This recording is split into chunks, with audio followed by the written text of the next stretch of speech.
जब उसने कुछ ही दिनों में किसी और के साथ संबंध बना लिया और आपको महीनों तक लटका के रखा, तो ये समय की बात नहीं थी और ना ही किसी नैतिकता का कोई सवाल था, बल्कि ये तो इस बारे में था कि उसने शुरू से ही तुम्हें किस नजर से देखा और किस श्रेणी में तुम्हें रख दिया। ये किसी कमी की वजह से नहीं हुआ, बल्कि तुम्हारे बहुत ज्यादा सहज हो जाने और अनुमानित हो जाने की वजह से हुआ। तुम खुद को जिस श्रेणी में समझते रहे, उसने तुम्हें कभी उस श्रेणी में रखा ही नहीं। तुम्हारे बोलने से पहले तुम्हारी ऊर्जा ने उसे सब कुछ बता दिया और उसने कुछ ही सेकंड में तुम्हें उस श्रेणी में डाल दिया जहां वो तुम्हें लायक समझती थी।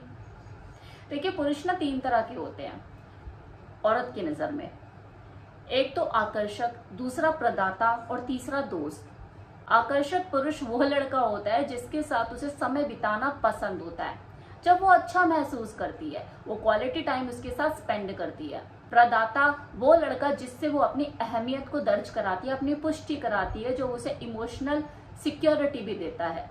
और दोस्त वो पुरुष होता है उसके लिए जो कभी भी उसके अंदर कोई चिंगारी नहीं जगा पाया और आगे कोई गारंटी लगती भी नहीं है। तुम्हारी गलती क्या रही कि तुमने ये सोचा कि प्रयास करने से कुछ होगा, तुम आगे बढ़ोगे। कि ऐसा नहीं होता।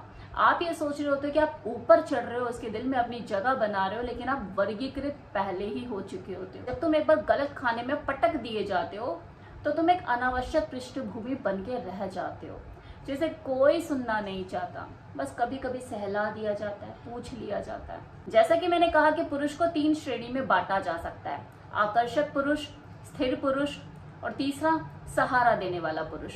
आकर्षक पुरुष साहसी होता है, वो चुलबुला होता है और एक तरह का तनाव पैदा करता है। वो विनम्र नहीं होता और ना ही उसे प्रभावित करने की कोशिश करता है। वो उसे जीवंत महसूस कराता है और वो लड़की उसके साथ बिना किसी पश्चाताप के संबंध बनाती है, क्योंकि उसको सही लगा, भले इसका कोई अर्थ ना हो। स्थिर पुरुष मतलब स्टेबल पुरुष, वो शांत होता है, विश्वसनीय होता है, लेकिन अक्सर उबाऊ होता है।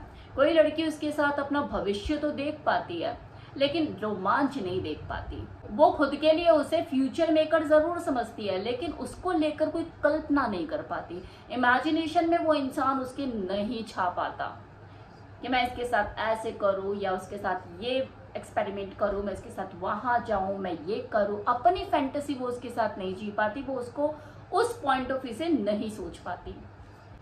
वो उसे सिर्फ इंतजार कराती रहती है, समय के अभाव के कारण नहीं, और ना ही इसलिए कि उसे कोई जिस्मानी कोई दिक्कत, कोई परेशानी है, वो बीमार है, बल्कि इसलिए क्योंकि उसके साथ उसे कुछ कनेक्शन महसूस नहीं होता और वो उसके साथ कुछ भी करना जरूरतमंद नहीं समझती। उसे ऐसा कहीं से भी नहीं लगता कि मैंने अगर इसके साथ कुछ नहीं किया तो यार मैं कुछ ऐसा मिस कर दूंगी अपनी जिंदगी का सबसे इंपॉर्टेंट पल।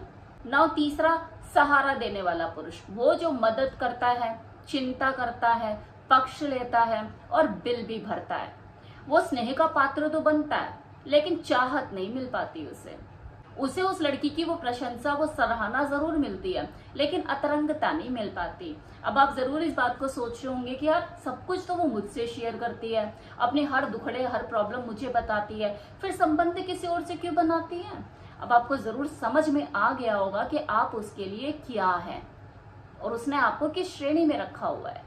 कौन सी श्रेणी? चाहत बनाम इमोशनल सुरक्षा। देखो, शुरुआत में चाहत हमेशा जीतती है। चाहत को अनुमति या मुलाकातों की जरूरत नहीं होती। अगर उसको कुछ ऐसा महसूस होता है तुम्हें लेकर, तो वो जरूर आगे प्रोसेस करती है, कार्य करती है और आगे बढ़ती है। लेकिन अगर उसको कुछ ऐसा महसूस नहीं होता आपके साथ और आप उसके अंदर कुछ नहीं जगा पाते ऐसा जो वो चाहती है, तो चाहे कितना भी खुद को साबित करने की कोशिश कर लो, आपके लिए उसकी साइड से कुछ नहीं बदलने वाला। वो पुरुष जिसके साथ कोई स्त्री संबंध बनाना पसंद करती है, अक्सर वो पूछते नहीं हो उसे और ना ही अनुरोध करते, वो बस अपनी ऊर्जा के साथ आते हैं। वो उसे हाँ कहने पे मजबूर कर दे उसके दिमाग के सोचने से पहले। देखो, तुम इमोशनली सिक्योर जरूर हो सकते हो, उसे वो सुरक्षा जरूर दे सकते हो, लेकिन तुम सेक्सुअली अदृश्य हो। तुम्हारे साथ बहुत ज्यादा सहज महसूस करती है, तब भी तो कुछ नहीं हो पा रहा है। तुम कुछ गलत नहीं कर रहे हो, बस उसके अंदर वो ऊर्जा, वो उत्सुकता, वो उत्तेजना पैदा नहीं कर पा रहे हो। क्योंकि चाहत कमाई नहीं जाती, ये जगाई जाती है। एक अच्छा इंसान क्यों असफल हो जाता है? वो इसलिए असफल हो जाता है क्योंकि वो जरूरतमंद होता है। वो उसे वो अहमियत देता है जो उसने कभी खुद से मांगी ही नहीं।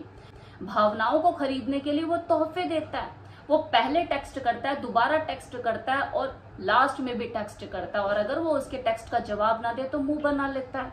तुम इस्तेमाल नहीं हुए, तुम आवंछित थे, तुम उसे देते रहे और वो लेती रही, और वो ये सोच कर लेती रही कि दे रहा है, अपनी मर्जी से दे रहा है।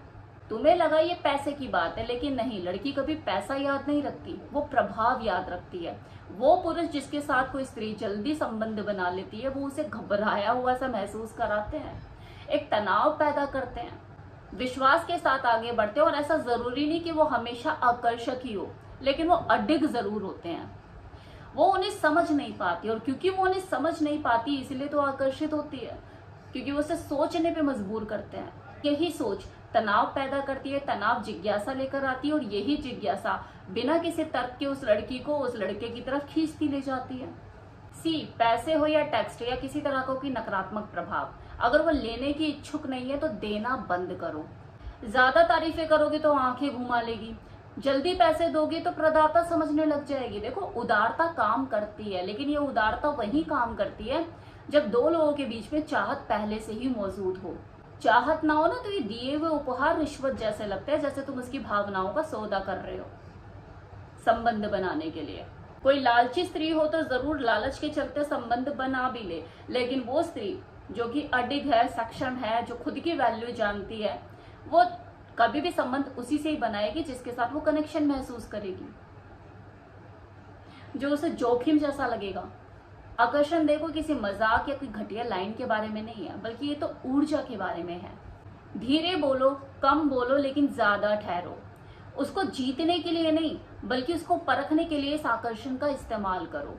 वो तुम्हारे पास आए तो उसे पुरस्कृत करो, और अगर वो बिना कुछ कहे तुमसे दूर चली जाए तो तुम भी उसे बिना एक सवाल करे पीछे हट जाओ। ऐसा करके तुम अपनी अहमियत नहीं खोते, बल्कि उसकी नजरों में खुद के लिए उत्सुकता पैदा करते हो, जिज्ञासा पैदा करते हो।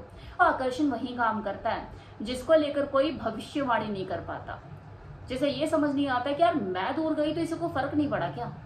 ऐसा कैसे?